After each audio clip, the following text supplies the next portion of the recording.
afternoon. It's Monica from Life is Art, and this is the Thursday 3:30 p.m. demo at the Explore Japan online crop. And we are going to be working on a scrapbook layout. I'm just getting myself ready here. I did not get my laptop ready before I started, bad me. And so now I'm in all the wrong places. How is your day going? It is Thursday and we are crafting, and that makes it a good day in my books. Let me just see. I think we got it up. Ta-da! There we go. But do I have comments? I do not. I am in the wrong place for that. Let's try that again. We're going to be creating today, we're going to be using some of the beautiful Gallery, and which is a designer series paper. It's a 6x6 pack, and we're going to be using a die that's been around for a long time, but it is still available, and that is the Friendly Fins die. And it's got some fun underwater stuff going on. We're also going to be using an embossing folder that I've pulled in from it was part of the Winterly Treetops, I believe. And that is the Birch Wood 3D embossing folder. So we're using a bunch of different things. I had a stamp set picked out too, but then I decided not to use it. And sometimes it's like that, right? When you're creating something, sometimes you do and sometimes you don't. Okay, let's see. Have we got our video? We've got our comments. Hooray! Good afternoon, Ellie. Nice to see you're watching. And Laura's here too. Oh, Ellie's at the doctor's office. Yep, that happens. But it's nice when we can take our crafting to go and we can enjoy watching a video or two wherever we are, right? Okay. We're going to start our layout with a piece of white cardstock as our base. But before we do that, I want to show you a little technique that's kind of fun, and it kind of helps with what we're doing today. I've got here a piece of Crumb Cake cardstock, and that's one of the coordinating colors with the beautiful Gallery papers. And I've also got my water brush, my water painter. And what I'm going to do is, I've got some water in there. I'm going to just make sure I've got some water coming out, and I always just use my hand because it's just water, it's going to dry. But what I want to do is to prepare my paper for being able to tear it. And sometimes when we tear paper, we want it to look really jaggedy. And sometimes when we tear paper, we want it to be sort of in a straight line. I'm going to kind of scooch over to the side here so that I've got my mat here to help me. And what I'm going to do is I'm going to make sure the end of my brush is nice and juicy. And I'm just going to paint a line straight down the center of this piece of cardstock. And this cardstock is 2 inches by 12 inches. And I'm just going to go over that line a few times. Squeeze a little more water. And then paint it a few more times.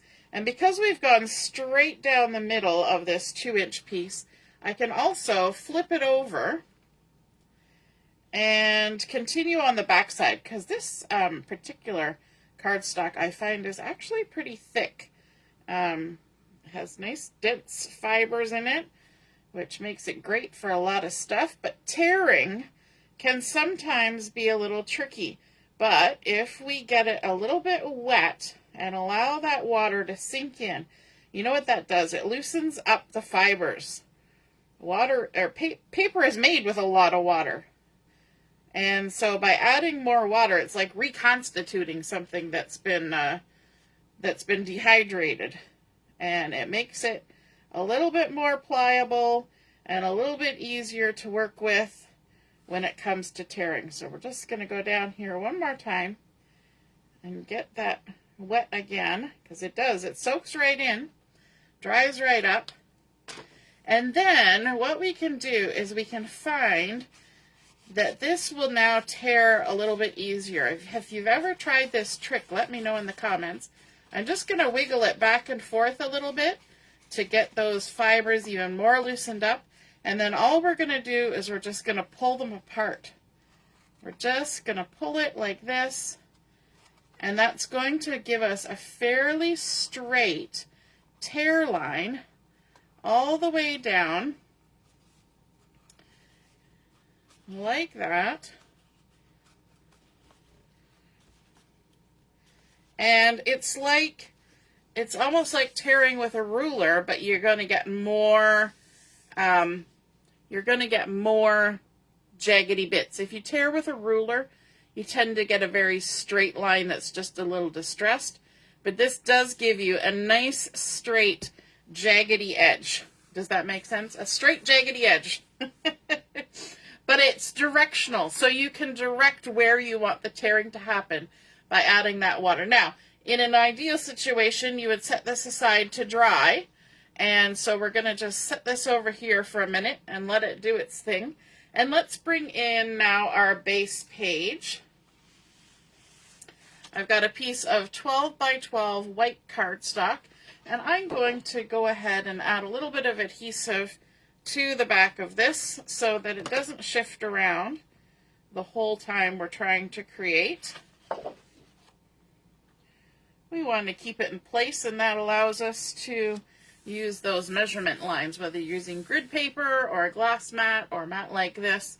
Those measurement lines are very handy. Okay, so now we're going to bring in a piece of paper from the beautiful gallery collection, and it's a 6x6 piece of paper, and I think this is a beautiful scene. It's got some lovely boats along the shore, a beautiful sky. It's very muted. It has some lovely blues and beiges and some of that secret sea color, the new one in there. It's also got a little bit of some early espresso and a tinge of some corally color happening there. And it's great. However, my page is 12 by 12. So this is a very small picture on my page. So what I want to do is, in order to get some extra usage out of this, I am going to pull my picture apart. So what I did was I trimmed this so that I had one side is 4.5, and the other side, if you can math well, is 1.5 inches. And so that is going to allow me to pull them apart and to then give myself a larger footprint for that pattern paper without actually using any extra pattern paper. Hey Deborah, nice to see you're watching. My mom's here too. Hello. So I'm going to go ahead right now and add some adhesive to the back of these pieces, and we can get those stuck down to our page. So let me just do that. Like so. And I want to have these lined up across my page at about 2.5 inches up from the bottom. That means it's not going to be in the center. It's going to be slightly lower than center. And as well as doing that, I also want to bring these a little bit in from the edge. I'm not going all the way to the edge with these. I'm going to use my take a pick tool. Help me remove my backings. Make sure I've got my picture going the right way. And I'm going to come 1/2 inch in now. It would be a lot more handy if I actually had the inches side up. Then I could see where 1/2 inch was, wouldn't it? That would be most convenient. So I'm going to come about 1/2 inch in, line that up like that, and stick it down to my page. Then I can come in with my other side.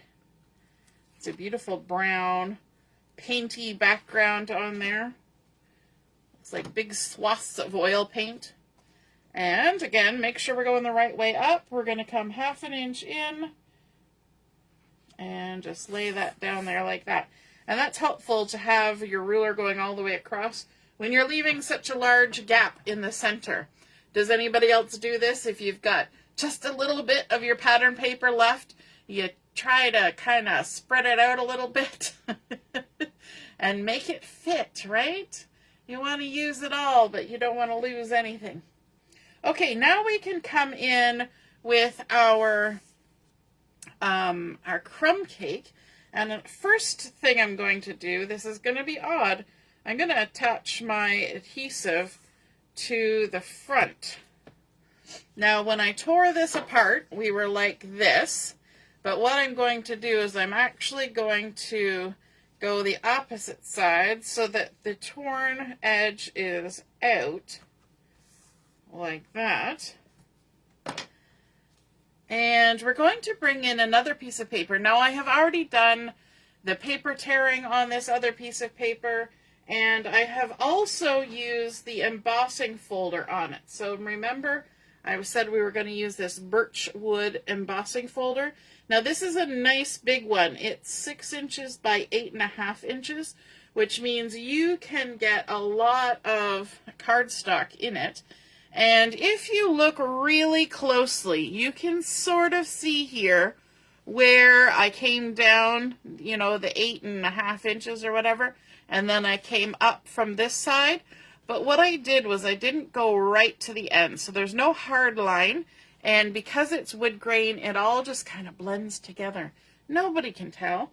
So this piece was a 6-inch piece by 12, and I took a little 1/4 of an inch off each side, so it's now 5.5 inches. I did the paper tearing first, and then I did the embossing. So my embossing goes right to the edge of the torn paper. And so what we want to do is we want to kind of determine where we need to stick our things down here. So we're going to add this on there, and it's going to be snugged right up. And this is why I put my adhesive on the front side, was so that I could, maybe I'll do it this way, was so that I could get that lined up. If I line that up there and there, and then bring this in like that, I get a nice little edge of that crumb cake. And I'm going to do the same thing on the other side. Take my backing off,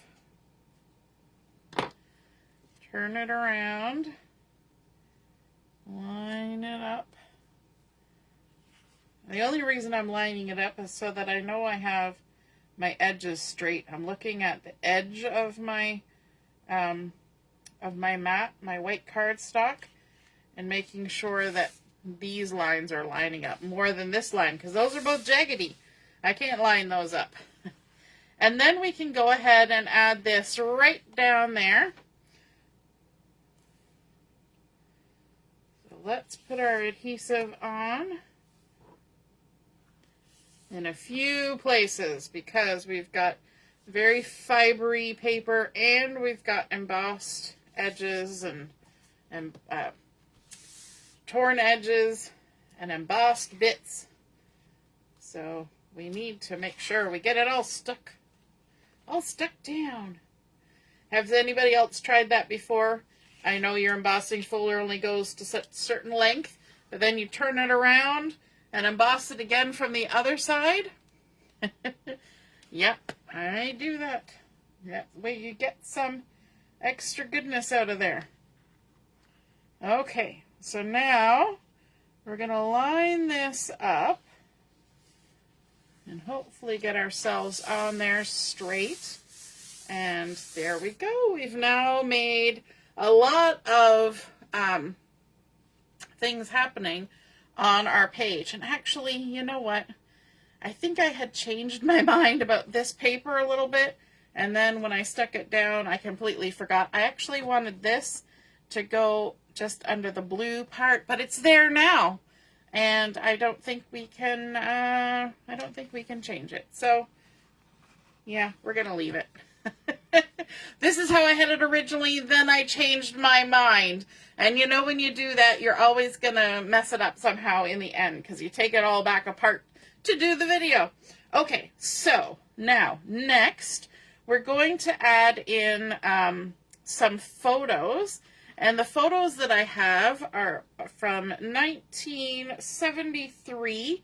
And these are photos from Peggy's Cove in Nova Scotia. So the top one is my Grammy and my mommy, and they're outside the gift shop at Peggy's Cove. And then this is a photo that was taken at 8:15 in the morning on July 16th, 1973. And it says Granite Prince. And my guess is that's the name of the boat that's in the picture. And the reason I know all of that is because my grandmother conveniently wrote on the back of these photos. And I took a photo of her handwriting so that even though my photos are going to be stuck down to my layout, I will still be able to see her handwriting on my layout. So I've gone ahead and I took a photo of these and trimmed them up so that in some black so that they stand out nicely. So I think that's really fun. You know, they don't recommend writing on the backs of photos anymore, but these photos are actually really thick and they've got the extra little Polaroid thing that's been stuck on the back. So you can see the handwriting there, and then I just went ahead and took a photo of that. So the original is still there, but now I'll be able to see that on my layout. Okay, and we're going to also be adding on here our title and a little bit of decoration because we need a little bit of a decorative element on here. And that's why I'm kind of moving my my photos apart a little bit and then kind of adjusting them here and there because I haven't quite got them where I want them yet. But what I'm going to do is I'm going to add my photos on with Dimensionals. Because for one thing, we're attaching them to something that has been embossed, so it's got texture. So we need to deal with all the little lumps and bumps of that texture. And this way too, if I ever decide that I want this photo back out of here, I don't know why I would, but if I did, then it's only adhered in a couple places, and that would make it easier to lift it than if I put adhesive all over it. And I'm also not covering up the original handwriting, and I kind of like that. I like leaving that so that it's still there and available to be seen should I so want to do that. Okay, let's add our photo on here, and we're kind of coming down a little bit from the top, centering from side to side. We're going to do the same thing here at the bottom.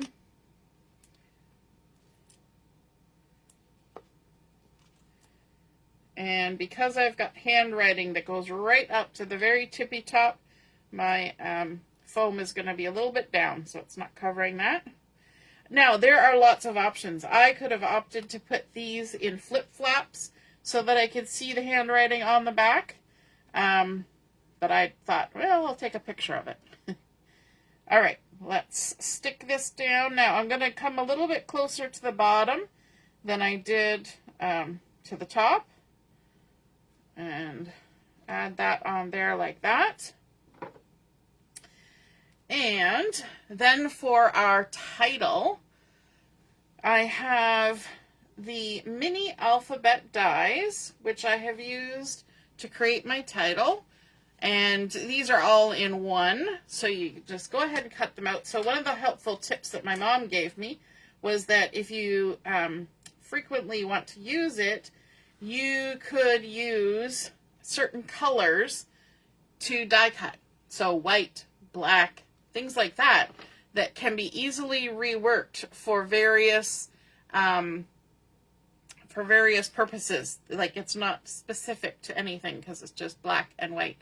And, oh good, I moved my light there. You saw it probably bouncing in the screen just to get rid of that glare, and look, it worked. Hooray. So I have now cut out the letters to spell out Peggy's Cove. And I'm going to get myself centered here. I'm not going to stick them down yet. Because for one thing, that's going to have to move. And I don't have an apostrophe. I'm going to assume that there's supposed to be an apostrophe in Peggy's Cove, but I don't have one, and I'm just going to leave it out. Peggy's Cove. Don't worry, I'm coming in with more letters. And then we'll have to kind of make sure that it all lines up here. So we're going to need a bigger space between the two words. So we're going to scooch. Everybody scooch to the left. Scooch just a little bit. Peggy's Cove. It's still going to need a little bit, so I'll do that when I stick it down. All right. But I want to add some embellishments on here. Nothing is stuck down in there yet. But one of the embellishments that I thought would probably look good with this are the Friendly Fins dies. And these are still available online. And we've got some coral, we've got some rocks, we've got some weeds, we've got some other little anemones, some seaweeds. And I thought that would make a cute little embellishment in the center here. We're using only 2 photos. I had a third photo that I thought was from the same day, same place. However, upon reading the backside, it was actually taken in Prince Edward Island at Rustico Wharf. And so that wasn't going to match my photos here from Peggy's Cove. So I've gone ahead and I've cut out the coral, almost all of it, some of it got chopped off, from the Calypso Coral color, which is going to kind of pick up on that little bit that's in the sky there. Oh, sorry, I got a thing going on in my throat. And then I cut out some of these little seaweeds, and I thought we could kind of stick those around. Now, these were cut from some of the designer series paper. So this was from a piece that I had used before, but it had this sort of lovely mossy meadow, very light green on the back side. And I thought that might be nice. And then I went ahead and cut out some of the rocks using the back side of another pattern paper from this collection. So I did a lumpy one there and a lumpy one there. And we're just kind of creating a little scene, right like that.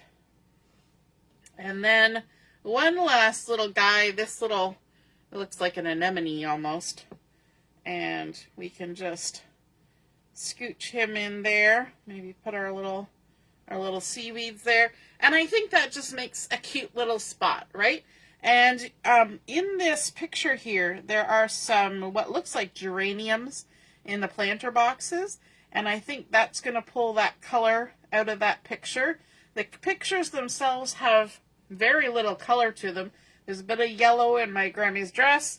And then there's some browns and a little bit of yellowy orange in this one. So I thought that that little touch of color there on top of the Misty Moonlight was going to look kind of pretty. So let's grab our liquid glue here. I didn't have it in my holder, so it's not all run down to the bottom. And we're going to put a little bit of liquid glue on our hand to help us with this process. Like that. Let me grab, where's my holder? Oh, it's right in front of me. I'm going to put that in my holder so that it's upside down, ready to go. And let's get our title on here first. We're going to scooch just a little to the left while we glue. And by tapping our letters in the glue, we're getting them nice and glued, and we're also making a mess. Usually it doesn't make a mess, but that's me. I didn't tap it off. I just dunked it and kept going. All right. We've got piggies. Now, when you're working at centering a word and you're not 100% sure about the centering, then you can either start in the middle and work your way out, or you can work from the ends and work your way in. So I'm going to now jump to the E in Cove and see if I can't line that up about the same distance out as my P. Right about there. And then I'll work my way back with the other letters. And it helps to lay it out first, because then you don't get your spelling wrong. Who's good at spelling words backwards? I know I'm not the best at spelling words backwards. Let me know in the comments if you've ever been to Peggy's Cove. I know Marilyn has, and I know my mom has. All right, so now we need to go ahead and add this embellishment. So I've kind of got it in my mind where everything is going, so I'm going to scooch everything to the side, and we can either add glue like this or just add glue like this. We're going to kind of work at it both ways. We'll get this one stuck down like this, and then we'll stick our other ones down like that. The bigger they are, the easier it is to use the glue as it comes out of the bottle, right? Okay, so we'll add that. And then let's add in our bigger rock. And our bigger rock is going to help cover that weird corner along with our seaweed. Where we ran out of paper, I was using my scrappy little bits to do the die cutting. And that's a good reason to keep some of those scrappy little bits on hand. And my scrappy little bit ended up not having enough distance there. But I maintained all of this, because that's the really fun part, and decided I could probably hide the part that was missing behind some rocks. There was method to my madness.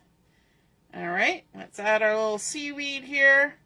Kind of like that it's a little bit tucked in the center there. And then our little rocks. Like so. A little bit more seaweed. Tucking that in there. And then this, whatever this is, we'll add that on there for a little bit extra. Very cool. Now, I've been debating in my mind where I want these to go. And I'm kind of thinking about tucking them sort of there. In fact, the way that I put my foam, I could actually have them hidden, but I don't really want them hidden. The reason I got these out was because I wanted to see them. So I'm just trying to decide if I want them up on the edge. I kind of like that look, especially since the writing is right by the edge. I'm thinking that's how I want it. Yeah. Okay, so we're going to need to use some dimensionals for that, which makes it nice and easy to stick them down.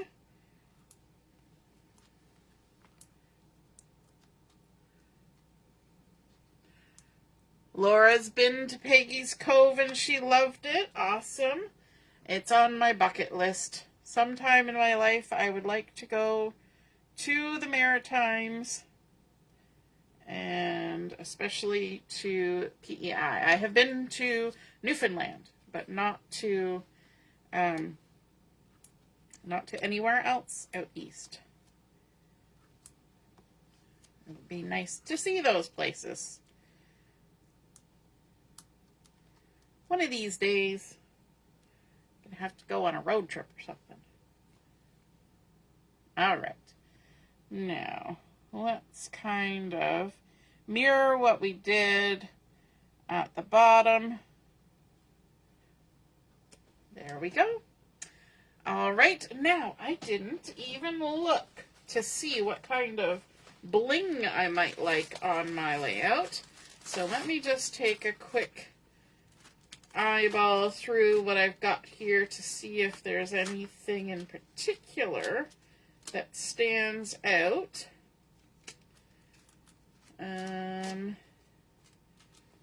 Maybe that.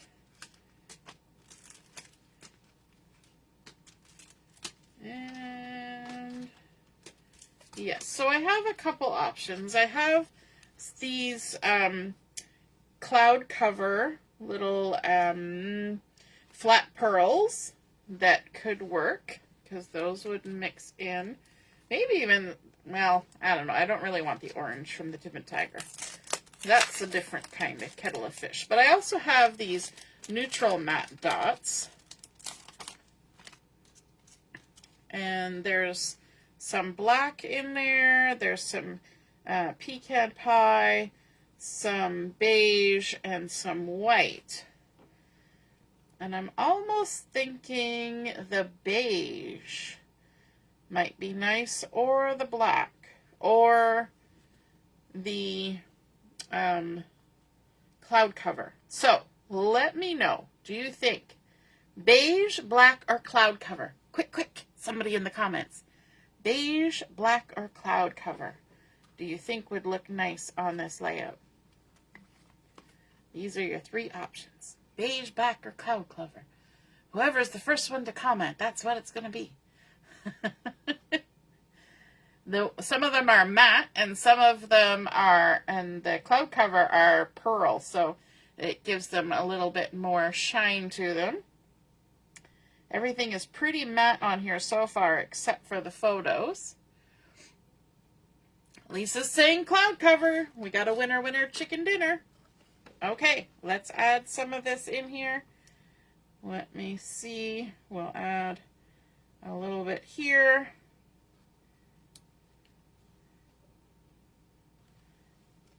Like that. And then maybe over here as well. I'm just going to do it around the title, just to kind of give it some oomph, because the black is nice. And one of the fun theories of decorating or anything like that is that if you have, even in a room, if you have a little bit of black somewhere in the room, like a vase on a shelf, or a black lamp, or a black clock, or a picture frame, it draws your eye into the room. And so having something dark, like our black photo mats or our title, kind of draws your eye in, and it picks up on the dark in the photos as well. So there we go. That is our completed layout using the beautiful gallery.